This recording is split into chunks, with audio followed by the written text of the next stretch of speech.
Guys, selamat datang di channel Akpres. Aku Muhammad Izan Razin sebagai tutor kimia. Aku Siva sebagai writer yang akan mendampingi kalian di ruang belajar.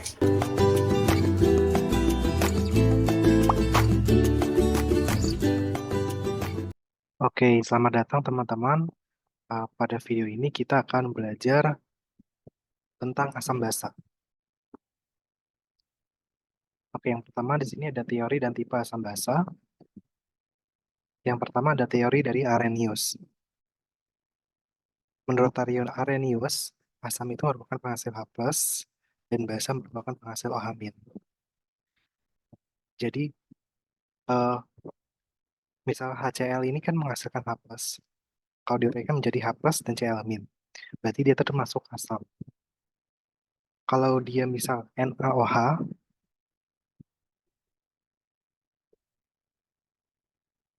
dia kan diuraikan menjadi ion-ionnya menjadi Na plus dan OH-. Nah, ini dia masuk basa karena menghasilkan OH-. Kemudian di sini ada teori Bronsted-Lowry. Di sini menurutnya asam itu merupakan donor proton, sedangkan akseptor sedangkan basa itu merupakan akseptor proton. Karena dia donor proton, maka dia banyak atom H-nya. Sedangkan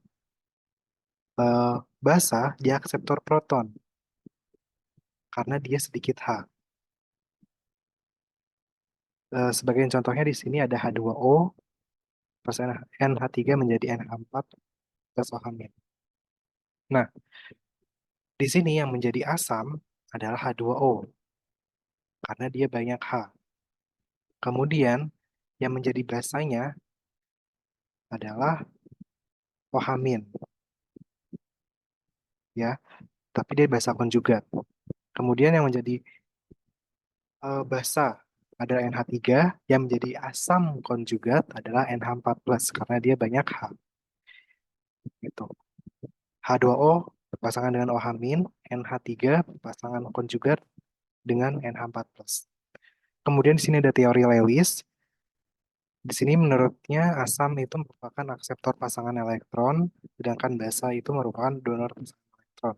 Kalau di sini kita lihat NH3 memberikan pasangan elektron ya. Oh, makanya dia itu masuk basa NH3. Sebentar. Salah. Ini termasuk asam. Menjadi asam. Kenapa? Karena NH3 itu memberikan pasangan elektron.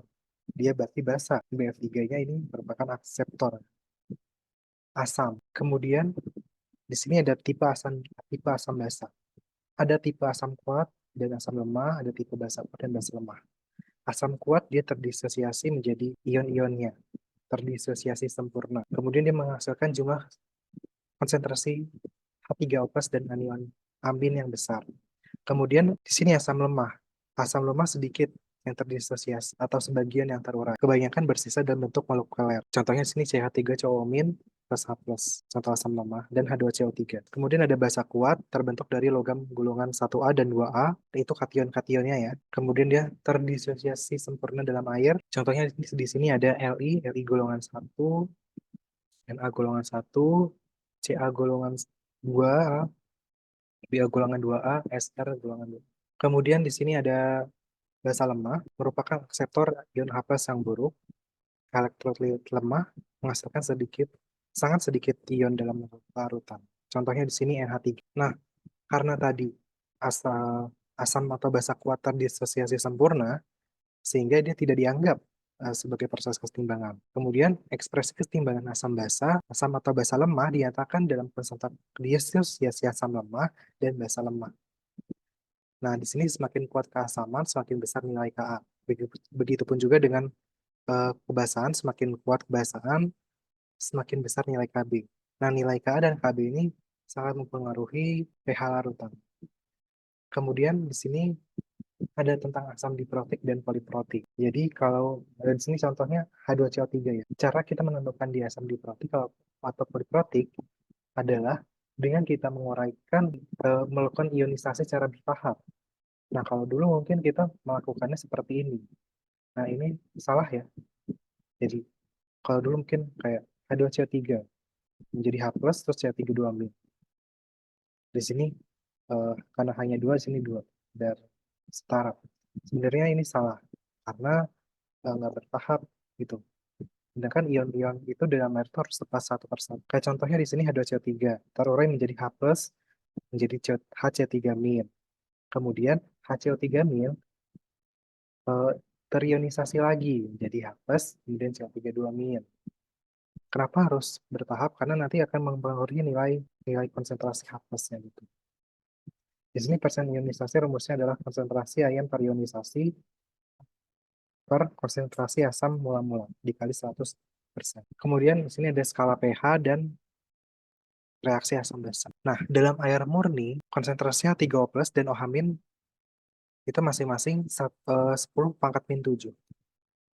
Kalau ditotalkan, membentuk konstan keseimbangan Kw, 10 pangkat min 7 dikali 10 pangkat min 7 menjadi 10 pangkat min 14. Nah, apakah di sini ada ya, pH memiliki nilai yang berkisar 0 sampai 14. Nah, di sini apakah nilai pH itu selalu 14? Ternyata itu enggak ya. Yang dipakai itu sampai 14 itu pelarut air murni. Kalau bisa bisa saja pH itu lebih dari 14, tapi dia itu dapat dipastikan bukan pelarut air. Mengapa kita selalu memakai pH itu sampai 14? Karena manusia dalam kehidupannya itu sering menggunakan air. Jadi yang selalu dipakai itu acuannya adalah pelarut air murni. Acuan untuk menentukan pH-nya. Alat ukur pH di sini ada pH meter, kelas pH, dan indikator. Nah, mungkin teman-teman sini juga udah tahu ya, kalau larutan yang netral itu pH-nya sama dengan 7, larutan asam pH kurang dari 7, dan basa lebih dari 7. Nah, di sini ada juga yang harus teman-teman tahu, ini kadang suka keluar di soal UAS ya, di pilihan ganda, tentang obat penetral asam lambung. Jadi asam lambung itu tuh dari HCl. Kemudian penetral asam lambung itu antasida yang terbuat dari campuran LO3 dan MgOH2. Jadi teman-teman mungkin bisa di-review lagi nih terkait materi aplikasi pH-nya. Karena ini suka keluar nih di UAS. Di pilihan ganda sih ada. Kemudian di sini ada reaksi netralisasi asam dan basa. Seperti yang teman-teman tahu, reaksi asam dan basa itu menghasilkan garam dan air. Seperti ini. HCl itu asam, NaOH itu basa. Kemudian membentuk NaCl. Jadi caranya biar bisa jadi NaCl gini, kita uraikan satu-satu dulu ya HCl, ion-ionnya. Ini HCl menjadi H+ dan Cl. Kemudian sini NaOH menjadi Na+ dan OH-.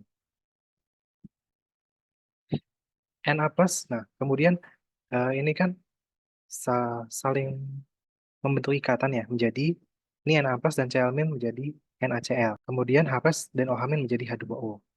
Jadi begitu pembentukan garam dan airnya ya. Kemudian sini ada hidrolisis garam. Nah, di sini mungkin teman-teman suka keliru bagaimana sih cara menentukan garam itu garam asam, garam basa, atau tidak terhidrolisis, atau terhidrolisis semuanya. Kalau buat menentukan jenis garam itu, intinya yang kuat yang akan menjadi jenis garamnya. Contohnya di sini, asam kuat dengan basa lemah. Ya, yang kuat yang akan menjadi jenis garamnya, yaitu garam asam.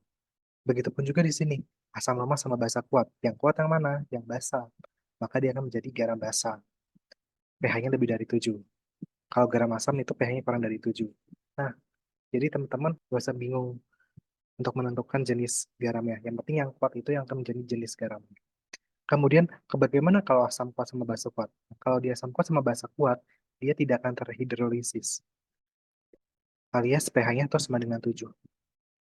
Kemudian kalau dia asam lemah, sama-sama asam lemah, kemudian sama basa lemah, dia akan terhidrolisis semuanya. Nah, terus gimana cara menentukan garamnya? Sifat garamnya itu tergantung nilai Ka sama nilai Kb. Kalau misal nilai Ka kurang dari Kb, maka dia termasuk garam basa. Kalau dia Ka lebih dari KB, maka dia termasuk. Kemudian di sini, nah mungkin teman-teman langsung bingung nih, wah kenapa tiba-tiba ada reaksinya. Di sini kan tadi ini tuh sebenarnya nih rumus hidrolisis ya. Garam asam. Garam asam itu rumusnya H plus yang ini. Nah ini kalau garam basa rumusnya ini. Ini H plus, konsentrasi H, ion konsentrasi H plus sama dengan akar KW per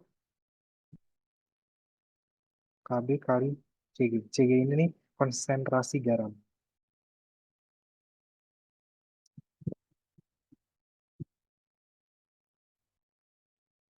Jadi kalau biasanya tuh akan kasih tahu konsentrasi garamnya berapa. Kemudian di sini ini untuk garam terhidrolisis sempurna seperti yang tadi ya. Kalau misal dia Ka-nya lebih dari Kb, kalau lebih dari Kb berarti dia garam asam ya kan, garam asam.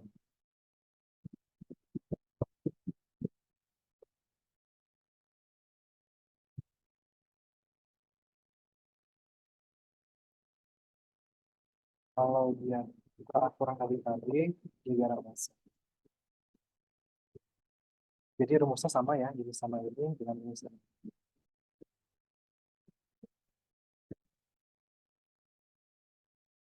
Kemudian kalau dia tidak terhidrolisis, rumusnya gimana? Buat asam pertumbuhan boksit. Nah, kalau dia tidak terhidrolisis, itu pH-nya langsung. Kita nggak bisa melakukan pemasukan rumus kayak gini, masukin rumus gini. Dia langsung pH-nya sama dengan 7. Jadi nanti kalau ada soal, tentukan pH-nya berapa, kalau dia tidak terhidrolisis, langsung pH-nya sama dengan 7. Kemudian sini ada larutan buffer atau larutan penyangga. Di sini sih yang penting, intinya buffer itu kan terdiri atas dua komponen larutan. Dua komponen larutan. Yang pertama asam lemah dengan garamnya atau basa lemah dengan garamnya. Seperti ini.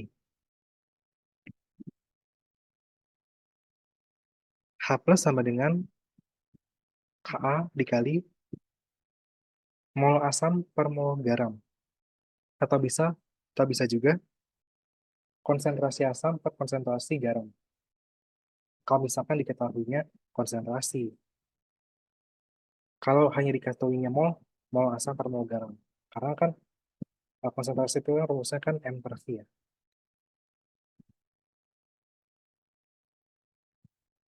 M per V. Di sini V-nya sama. V garam sama V asam itu sama kan V total.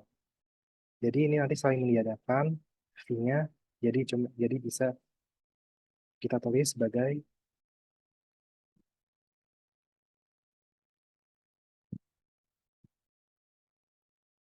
A itu kalau ini aja. Mol asam per mol garam. Itu sama aja nih. Tapi kalau teman-teman ketahui cuman konsentrasi, ya pakai ini juga bisa. Kemudian di sini ada mekanisme kerja buffer. Bila ada bila ada sejumlah X mol H plus ditambahkan ke dalam buffer asam, maka jumlah garam berkurang, dan jumlah asam bertambah. Teman-teman, ini sebenarnya kalau teman-teman lihat, ini memang kalau kita menambahkan sejumlah mol H plus ke dalam buffer asam, jumlah garamnya berkurang dan jumlah asamnya bertambah. Tapi itu tidak akan eh, mengurangi nilai pH buffer karena penambahan asam atau basa pada larutan buffer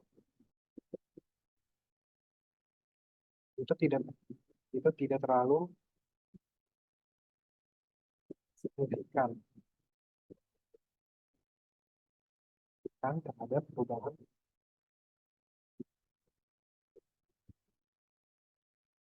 nilai pH.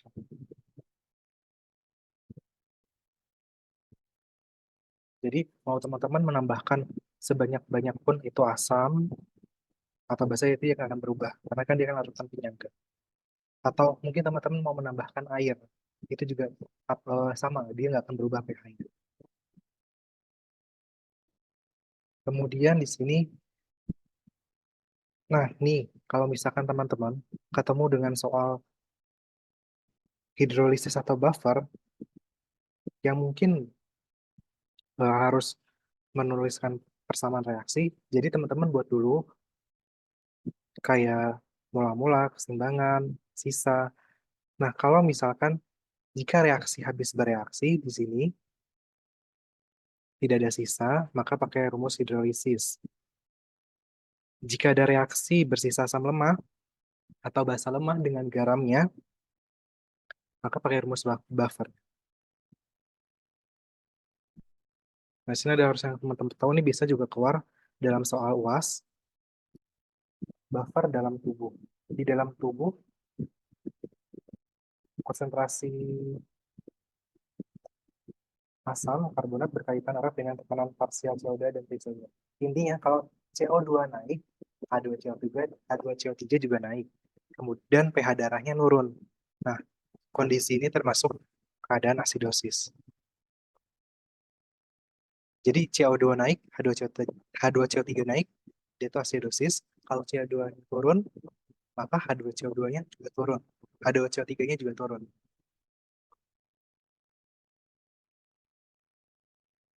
CO3 turun,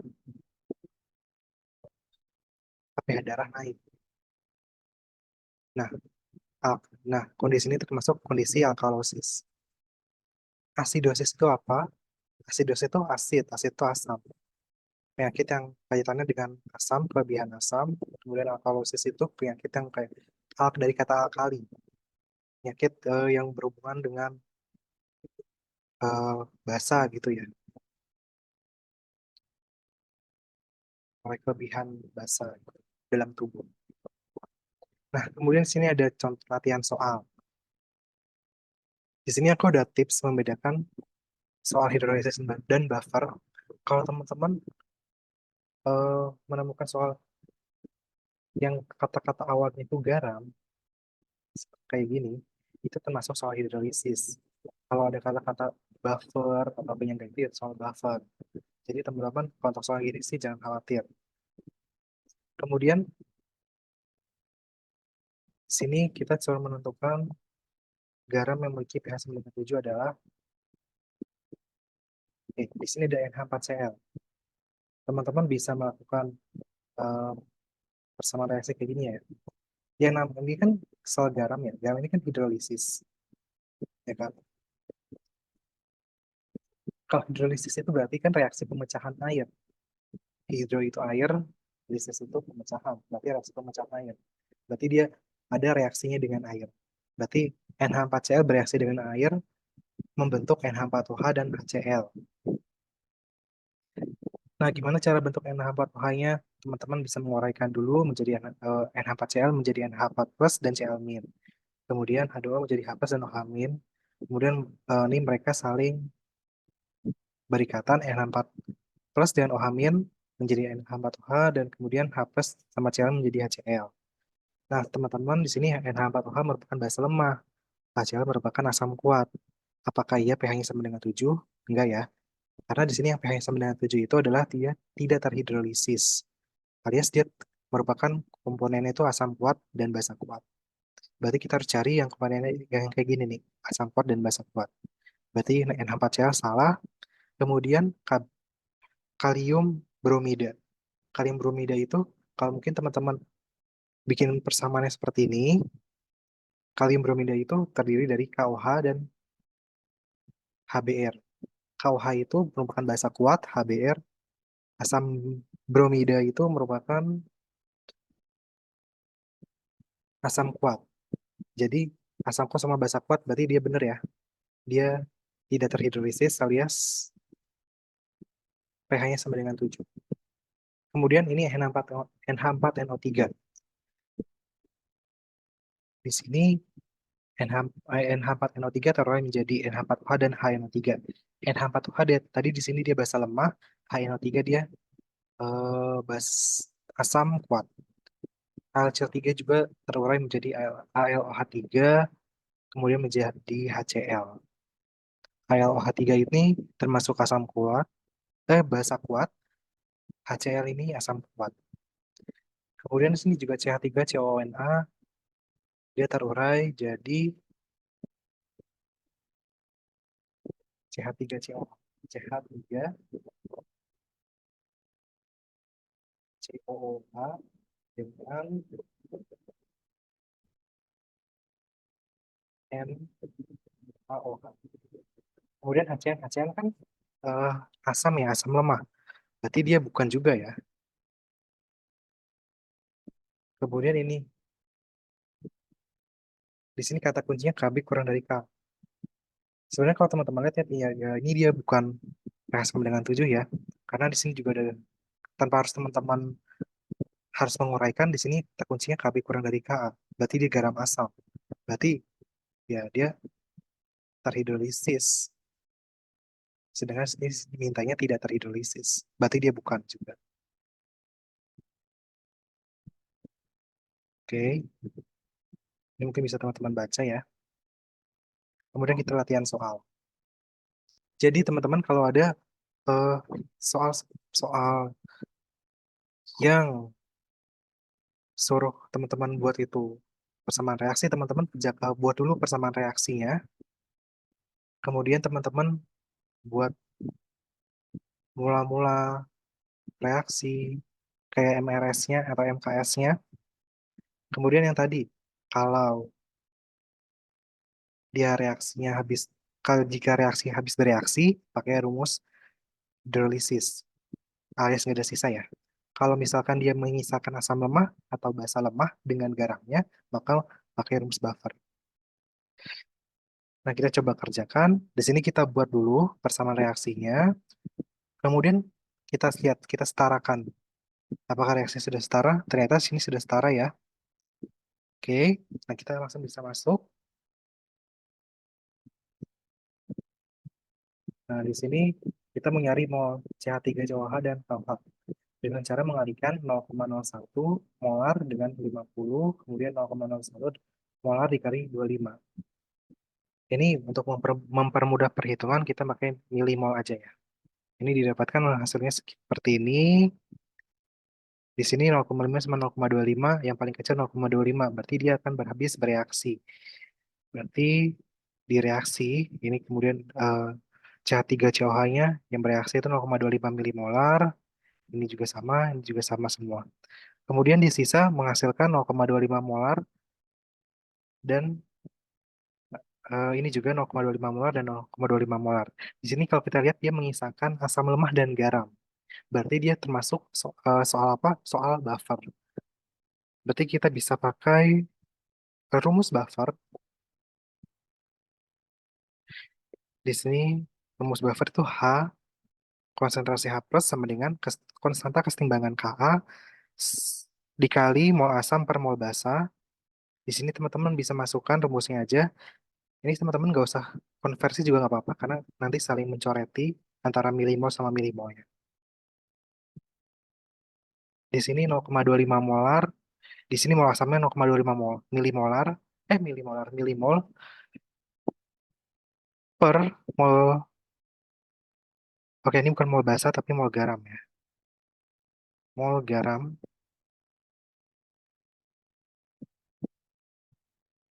Di sini mol garamnya 0,25 milimol. Sini kita coret-coret, hasilnya segini. Kemudian kita masukkan ke rumus pH-nya. pH sama dengan min log H plus. Di sini kita masukkan min log 1 kali 7 kali 10 × 5, hasilnya 5 min log 1,7. Jadi ini hasilnya teman-teman. Oke, sekian dulu dari pembahasan aku. Semoga dapat dimengerti dan semoga nilai UASnya aman ya teman-teman. Oke, semangat belajar dan sampai jumpa. Sekian video pembelajaran kita kali ini. Semoga bermanfaat. Jangan lupa like, comment, and share ke teman-teman kalian. Semangat belajar and see you on the next video.